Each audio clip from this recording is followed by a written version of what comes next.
alhamdulillah. Untuk yang saya cuma itu, yang lain ada. Mendatangkan syukur. Bukti syukurnya apa? Dia bertakbir memuji Allah. Alhamdulillah ya sedikit marahin. Alhamdulillah yang karena cuma gadis, yang lain ada. Alhamdulillah cuma kepala yang sakit, badan tetap bisa bekerja. Alhamdulillah dan mendatangkan syukur itu. Mendatangkan syukur. Kenapa? Karena memandang nikmat yang lain. Maka ulama, guru kita mengajar kita, agar kita ditimpa sesuatu timpaan yang tak menyenangkan, jangan dilihat. Lihat yang menyenangkannya. Mesti yang dilihat yang kada menyenangkannya hanya sebatas itu saja. Nikmat yang lain kada ingat lagi. Kada ingat lagi dengan nikmat yang lain. Maka itu ya, man lam yashkuril qalil la yashkuril katsir. Orang yang tidak pandai mensyukuri yang sedikit, alih mensyukuri yang banyak. Sulit baginya untuk mensyukuri yang banyak. Maka itu belajarlah untuk mensyukuri yang sedikitnya. Maka contohnya jadi bagaimana? Sakit itu yang sedikit, maka sehat yang banyak yang dilihat. Jangan hanya fokus kepada yang sedikit itu.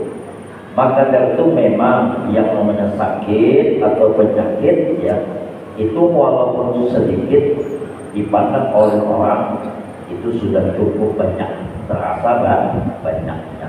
Karena sifat manusia memang ingin senantiasa sehat. Ada garisnya.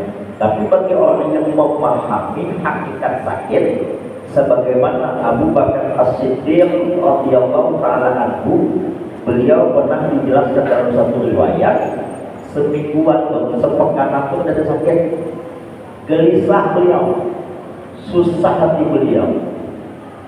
Apa yang beliau rasakan ketika itu? Apakah Allah melupakan? Merasa kadang diperhatikan oleh Allah. Ini ya pada diri Abu Bakar As-Siddiq radhiyallahu ta'ala. Jadi apun ada satu pekan yang tersyukur, alhamdulillah diberi oleh Allah rasa sakit. Sehingga dengan kita timbul syukur. Maka ulama pernah mengatakan, ini pernah belum sampaikan dulu. As-sihhatu tajun ala ru'usi as-sihhat la yaraha illal marad. Seseorang itu tidak bisa melihat betapa besarnya nikmat sehat kecuali kalau dia sakit. Maka itu as-sihhatu tajun, sehat itu adalah mahkota ala ru'usi as-sihhat, yang berada di atas kepala orang-orang yang sehat. Sehat itu adalah seperti mahkota.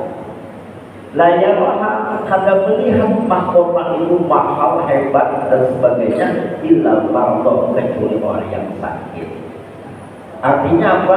Ya, kita akan meremehkan nikmat sehat, kurang bersyukur kalau kita ada sesuatu sakit. Nah, itu pentingnya ada sakit. Walaupun memang tadi dikatakan ya, sakit itu walaupun sedikit sudah dianggap atau terasa banyak. Dan hebatnya orang yang sakit itu, di antara keutamaan sakit, kadang-kadang sakit itu juga punya fadilah, punya keutamaan. Di antaranya satu, dosa-dosanya digugurkan oleh Allah. Jadi jangankan sakit itu levelnya parah, hanya sekedar tertusuk jarum misalnya, atau tertusuk duri karena sengaja. Lagi berjalan tertusuk duri misalnya, atau berjalan tangannya sakit, itu sakitnya gitu. Tapi dengan ini mengatakan inna lillahi wa inna ilaihi raji'un, musibah ya Allah. Dengan dia bersabar atas musibah tusukan duri tadi, bergugur dosanya. Ancamannya Allah ingin menggugurkan dosa kita dengan seperti itu. Maka bagi orang yang melihat dukungnya dosa-dosa ini, tentu apa? Alhamdulillah yang berubah dosaku. Tapi kan ada istilah yang banyak bersengaja. Ada jawab, ada dosa haram hukumnya. Kata boleh lagi. Kita tidak boleh menyakiti, menzolimi diri kita sendiri. Itu menzolimi namanya. Menzolimi itu punya haram. Nah, tapi kalau saat kita karena itu atas kudrah dan ilmunya Allah, kita menerimanya, kita ridho, kita tiup, dapat pahala lagi. Ambil betani kena luka, dapat pahala lagi. Nah, coba dosa berguguran, pahala didapat. Itu yang sedikit, apalagi kalau banyak. Atau terutama sakit nih, batilahnya garing. Yang kedua, kita dapat pahala karena mengobatinya. Kita dapat pahala karena kita ada doa di situ yang kita panjatkan kepada Allah. Allahumma rabban nasi, adhibil ba'sa, adhibil ba'sa, ishfi, at-tashafi, la shifa'a illa shifa'uka, shifa'at la yughadiru saqama. Di mana pahalanya? Kita dapat pahala ingat awan Allah. Bagus kalau gara-gara sakit kita ingat kepada Allah. Dan doa orang yang sakit itu apabila sakit lagi ya, mustajabul doa, doanya mustajab. Di antara doa-doa yang tidak ditolak itu adalah doa dari orang yang sedang sakit. Maka itu kalau mendatangi orang garing tidak sekedar mendoakan sehat, tapi minta didoakan orangnya. Mungkin yang sakit ini pun yang ada belajar kita tahu kita langsung ngapa pulang kita doa aku ini yang garing, aku ini yang didoakan ya. Itu kita paham aja. Karena doa yang sedang sakit itu mustajab. La yuraddu, tidak akan ditolak. Maka beruntunglah dengan kita bila ditimpa sakit, sebetulnya begitu. Beruntung. Maka dalam satu hadis Rasulullah menjelaskan, ya, idza aradallahu lil 'abdi bi khairan yusibhu.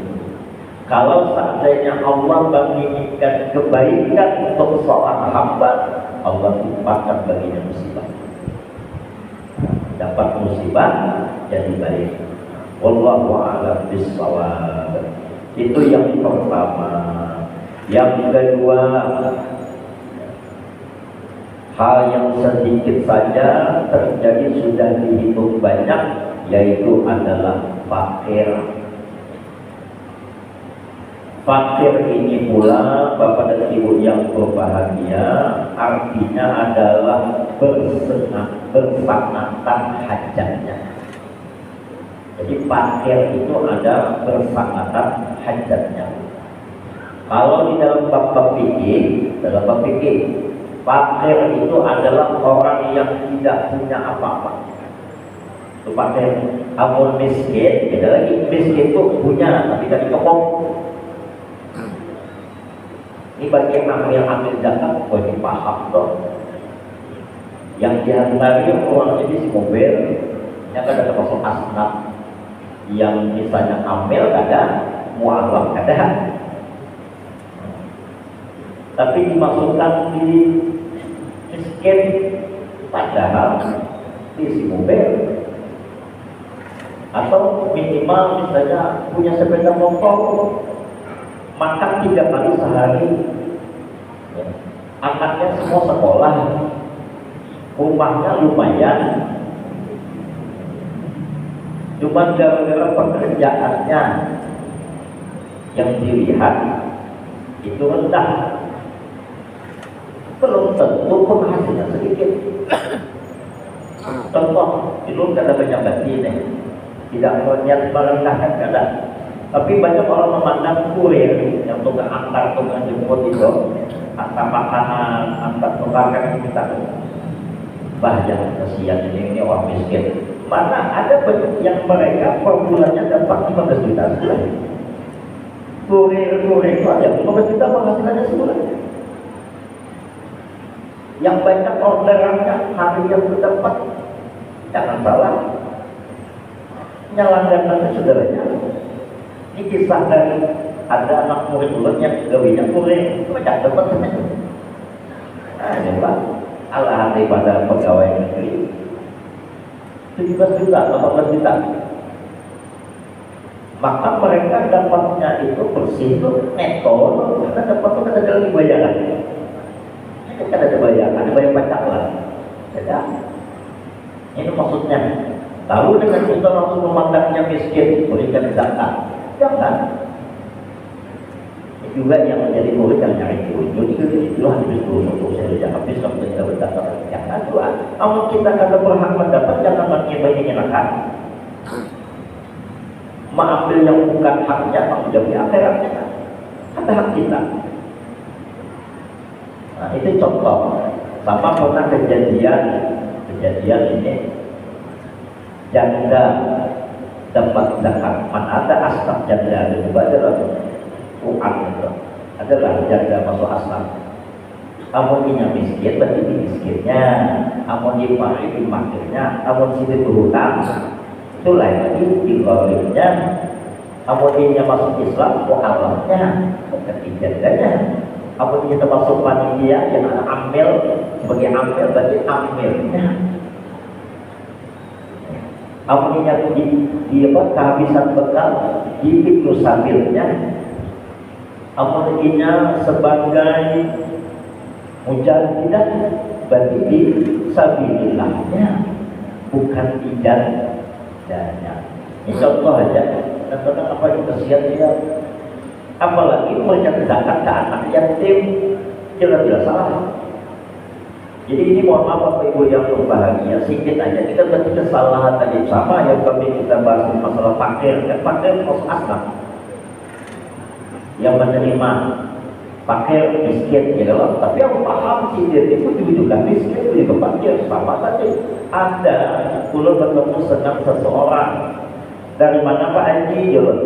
Kalau saya baru dari panti asuhan Ustaz katanya, wah apa antar zakat.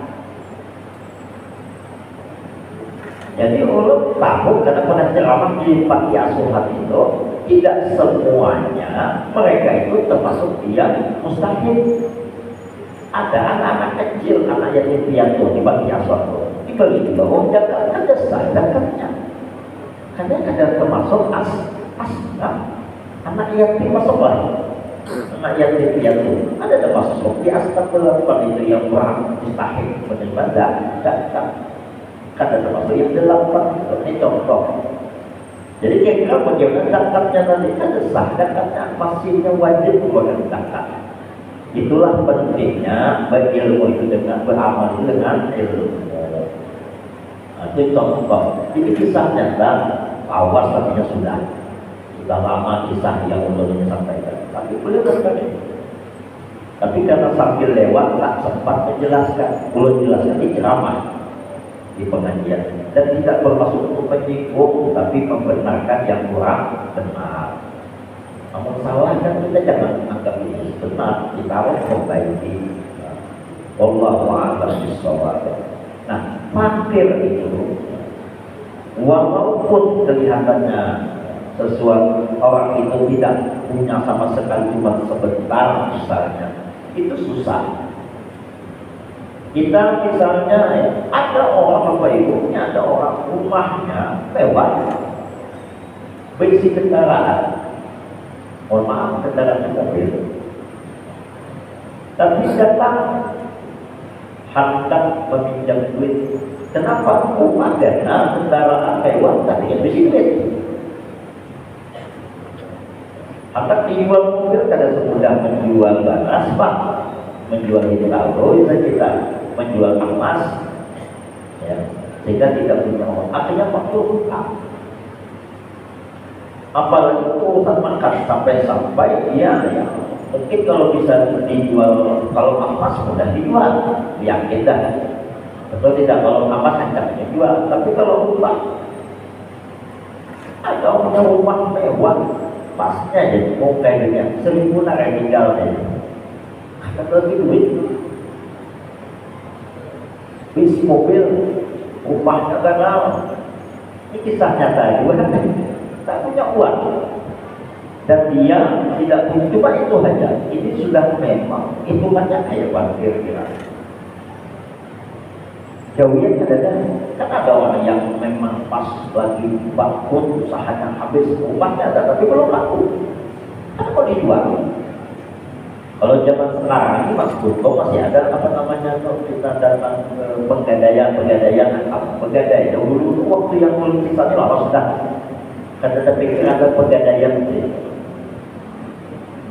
Nah, coba susah. Nah itu sangat berhajat, walaupun sebentar aja kayak itu kan berat ya masalahnya, sudah dianggap banyak juga. Maka itu fakir itu artinya orang yang bersangatan hajatnya, bersangatan hajatnya. Tapi kalau dikategorikan apakah termasuk asnaf 8, itu perlu dibahas lagi. Yang model yang tadi, karena itu mesti punya rumah. Bapak dan Ibu kaum muslimin muslimat rahimakumullah. Dan banyak orang yang takut fakir, takut miskin. Di dalam Al-Quran memang Allah sudah jelaskan, walanabluwannakum bisyai'in minal khawf. Kami benar-benar akan menguji kalian dengan sedikit satu rasa takut. Khawf, takut miskin, takut fakir. Tapi yang disayangkan ya, kefakiran dan kemiskinan ini dianggap hanya ya sesuatu dari sisi materi saja.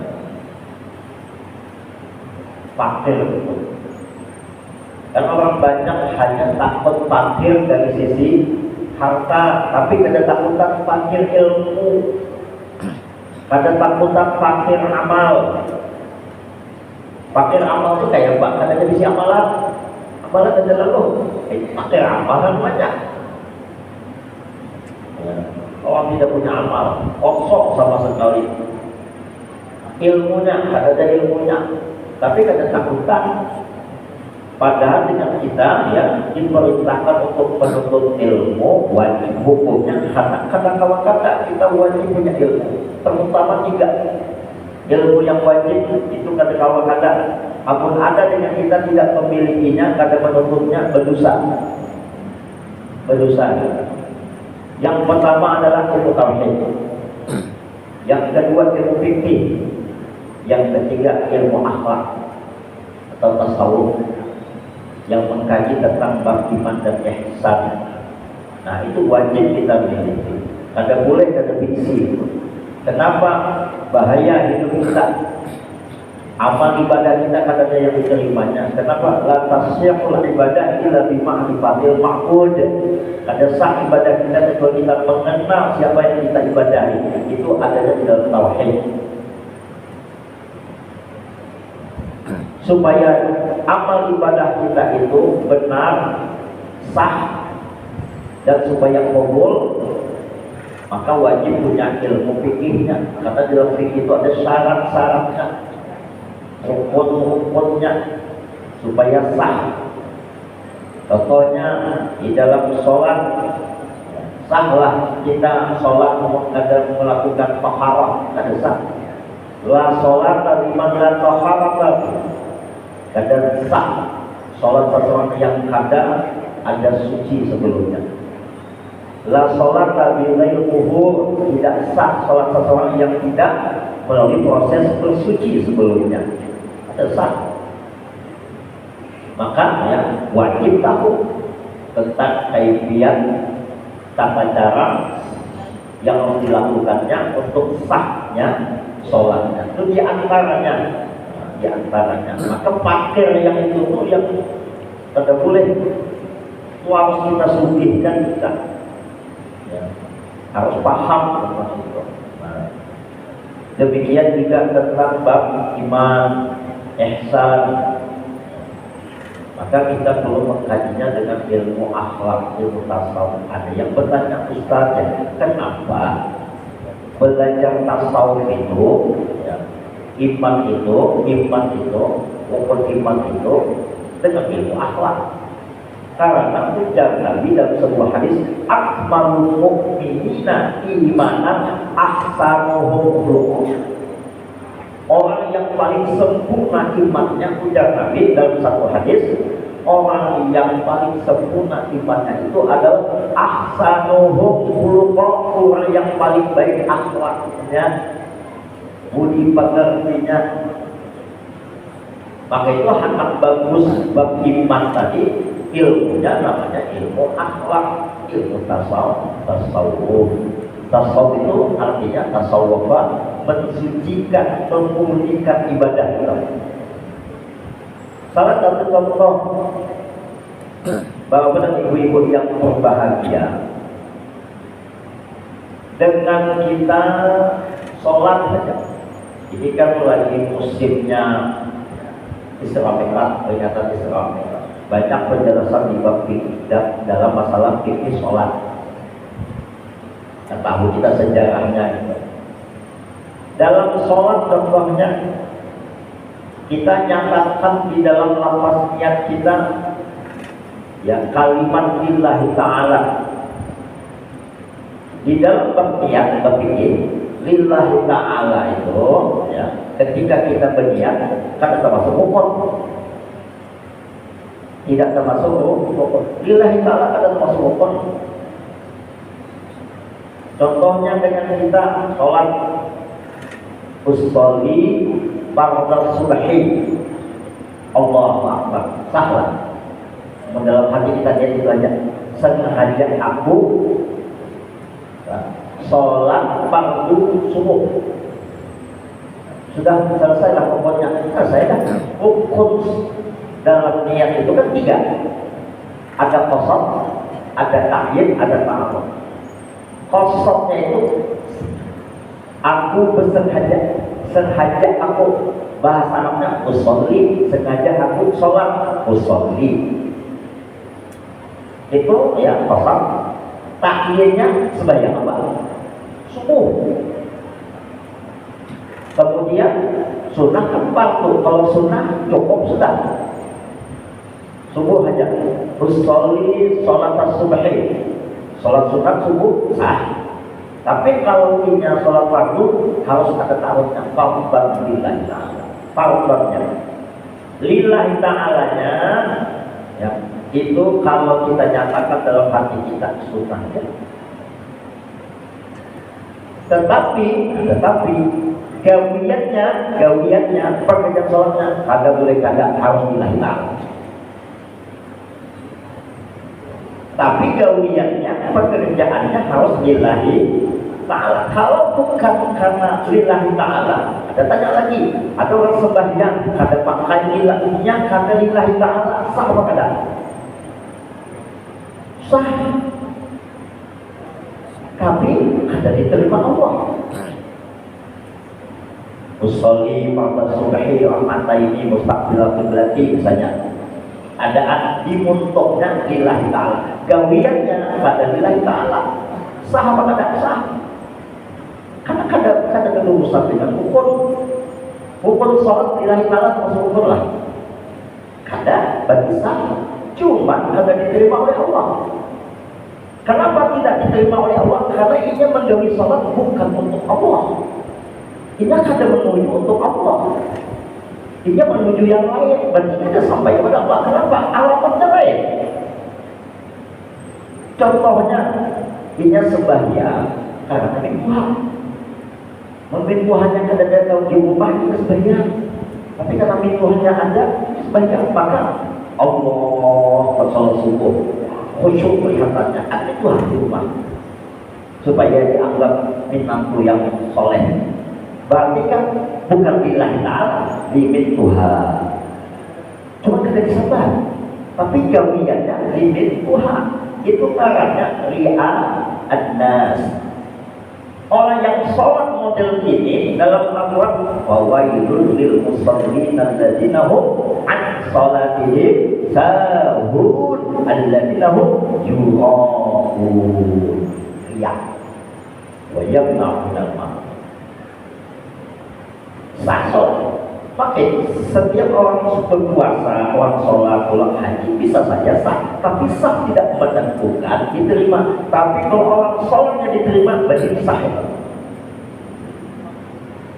Orang puasa, puasanya diterima, berarti sah. Tapi tidak setiap yang sah diterima, tapi yang diterima berarti sah. Bapak dan Ibu kaum muslimin muslimat rahimakumullah. Maka itu kita dalam bab fakir harta itu sebenarnya kada jadi masalah. Yang bahaya itu fakir iman, fakir ilmu, fakir taat. Nah itu yang wajib kita menghindar, minta kepada Allah. Sama sakit itu jangan sekedar berdoa supaya terhindar dari sakit lahir, kada tidak dengan sakit batin. Sakit fisik dipeliharanya, diobatinya, sakit hatinya dipeliharanya. Aku sampai hari kiamat tidak mau makan kok, sakit banget hatiku. Dari dahulu udah berbagai masih sakit hatiku. Nah sakit hati dipeliharanya, sakit fisik anda mau obati. Ini orang salah. Sakit fisik itu kan membahayakan secara hakikat. Tapi kalau sakit hati itu jelas sudah membahayakan. Fi qulubihim maradun fazadahum maradan wa lahum adzabun alim. Azab yang pedih bagi orang yang banyak puisi sakit hati. Na'udzubillah min dzalik. Bapak dan ibu-ibu, bapak orang tua kami yang kami muliakan, kaum muslimin muslimat rahimakumullah. Kemudian yang ketiga yaitu adalah an-nar, api. Api dengan kita untuk jadi besar itu dari mana dulunya? Yang halus. Percikan api itu gitu aja, itu bisa menyalakan kompor, ya kan? Maka ada pemantik api itu. Pada apinya ada keluar ada, tapi kompor bisa nyala itu. Jadi nyalanya kenapa ada gas? Kan kompor gas ada yang kan langsung nyala itu. Bukan dulu, hidupkan dulu. Hanya pastikan pemantik api itu sedikit aja nyala langsung. Kan betul itu. Nah, tapi sedikitnya itu sudah dihitung banyak. Orang hendak maulah di hutan dulu kan ada langsung api, kayu bakar aja menemukan dulu kami untuk orang bekas lah itu. Sedikit aja tuh nyala itu. Nah dimasukkan kupai karet itu kan akhirnya jadi besar ya. Maka sedikitnya itu sudah banyak, cukup artinya. Nah, itu api. Apalagi api neraka, naudzubillah. Maka itu kalau kita ada orang meninggal, ada doa yang kita doakan kepada orang yang meninggal. Allahumma ja'al qabrahu qadatan min riyadil jinan wa la taj'al qabrahu hufratan min hufarin niran. Niran bukan khairul, beda dengan nar. Maka kita mendoakan Allahumma ja'al qabrahu, ya Allah jadikanlah kuburnya taman daripada taman surga. Dan janganlah engkau yang jadikan kuburnya hufratan min. Artinya hufrat itu lubang kecil daripada lubangnya ya percikan api neraka. Niram itu tidak sama dengan nar, apinya dan ini percikan saja. Apinya Pak, jangankan api neraka, percikan ini juga jangan sampai.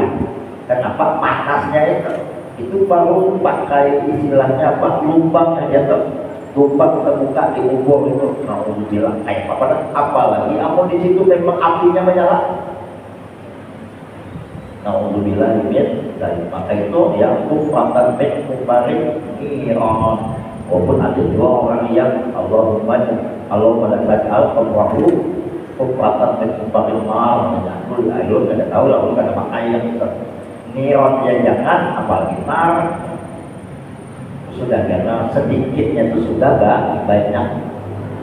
Bahkan ya Ada nanti mereka yang masuk neraka itu hanya sebatas tapak bantisnya aja. Kalau sampai seipungan kena api, hanya di tapak bantisnya aja sudah meleleh isi kepala. Sedikit aja tuh. Maka itu dengan kita Allahumma ajirni minan nar. Amun dulu sepuluh mengajarkan Bapak Ibu yang berbahagia. Amun kita Allahumma ajir itu jangan ajirna aja sendiri. Ajirni. Amun pakai ajirna karena ya kami kalau di Subang